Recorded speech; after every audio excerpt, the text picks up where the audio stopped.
है उस विष्णु ने, तो मैं जब तक उस विष्णु को मार नहीं देता हूँ तब तक मुझे भोजन पानी हराम है। किसे मारने की सोच रहा है? दिमाग लगाना। प्रभु को मारने की सोच रहा है? प्रभु को मारने की सोच रहा है तो राक्षस, लेकिन फिर भी मन में विचार आ गया क्या इस विष्णु से विजय पाना कोई साधारण बात नहीं है। इससे विजय पाना कोई साधारण बात नहीं है। इसे ऐसे नहीं मैं विजय प्राप्त कर सकता हूँ, जाकर के तपस्या करूंगा, तपस्या।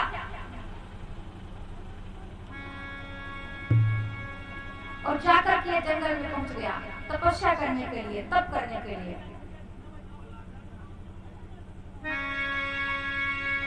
तप करने के लिए पहुंचा और जैसे इसने कठिन तपस्या की है तो भगवान प्रसन्न हो गए हैं। और भगवान प्रसन्न हो ही जाते हैं, क्योंकि प्रभु कहते हैं कि हमको पढ़े जो एक डग बातू डग हम सा,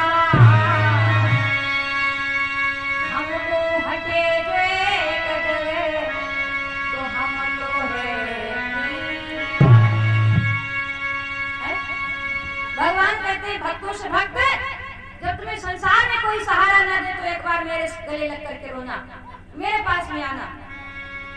और तब कि जापूरा के साइया मार सकत नहीं को,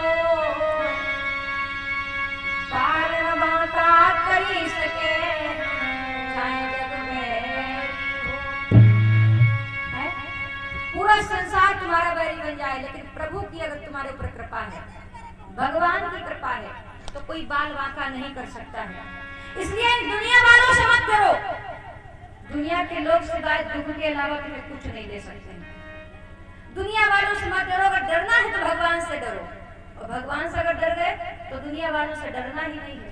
और जो दुनिया वालों से डरता है वो भगवान से डरता ही नहीं है, क्योंकि दुनिया वालों का डर तभी होगा जब कुछ गलत करोगे, और गलत तभी करोगे जब भगवान का डर नहीं होगा। अब किसी की चोरी करनी हो, भगवान का डर ही नहीं है, भगवान देख ही नहीं रहा है। किसी का मर्डर करना आज के जमाने में तो ये सबसे ज्यादा बड़ा चल रहा है। और पुरुषों की तो बात ही छोड़ो, माताएं लोग ऐसा कर रही हैं, रोज नई नई खबर आ रही, रोज।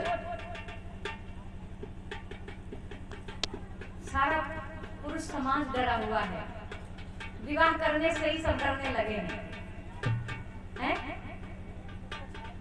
लेकिन कल बता रहे थे महाराज जी कि अपने बेटे को अगर कुछ दे सको या ना दे सको, लेकिन उसे विद्या जरूर दे देना, और बेटे से ज्यादा बेटी को विद्या दो।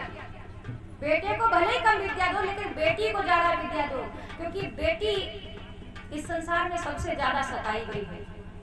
स्त्री जाति इस दुनिया में सबसे ज्यादा सताई गई है, और बेटी को विद्या के साथ साथ में संस्कार जरूर दो। विद्या के साथ में संस्कार जरूर दो।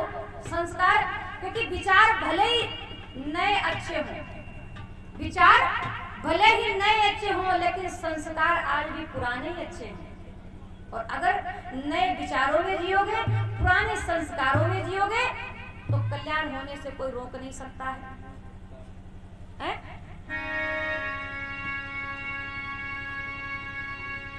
चल दिया हिरण्यकश्यप तपस्या करने के लिए, और 2 लाइनों में संकीर्तन बोलो। उसके बाद में आप सभी के समक्ष में महाराज श्री उपस्थित हैं, जो कि बहुत ही पावन हुई चर्चा आप सभी को श्रवण कराएंगे। और मैंने देखा है यहाँ पे जिस तरीके से भगवान कन्हैया को वृंदावन बरसाने वाले पूछते थे, भगवान कन्हैया की जो महिमा वृंदावन बरसाने में थी, वही महिमा इस बहराइच में हमारे प्रेम जी महाराज की है। इसी तरीके से लोग पूछते हैं, कोई किसी के शरीर को नहीं पूछता है, किसी को नहीं कोई पूछता है, पूछता है उसके संस्कारों को, उसके गुण को, उसके ज्ञान को। कोई किसी को नहीं पूछता है।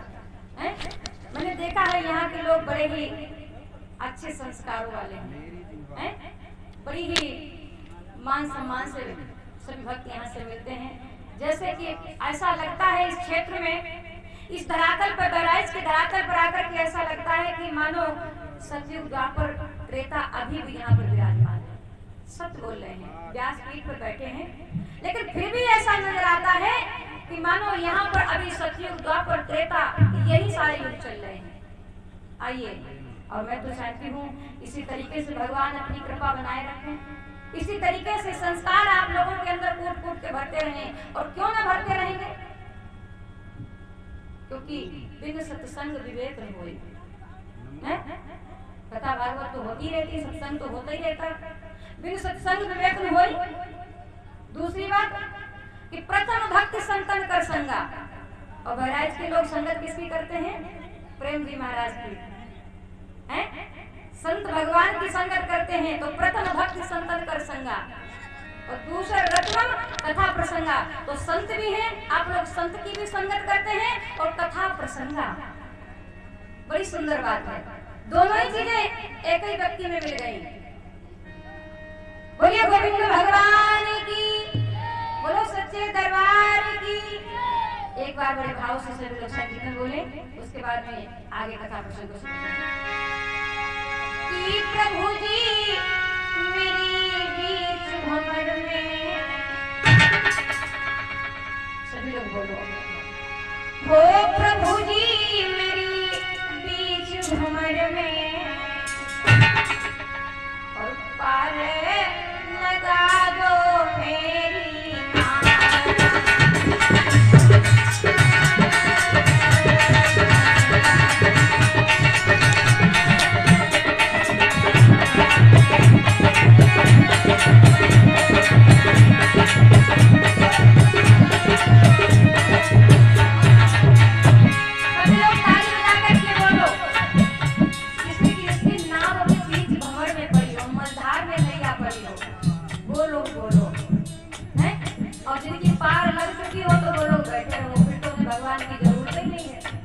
जिनकी जिनकी अटकी है तो बोलो सभी लोग,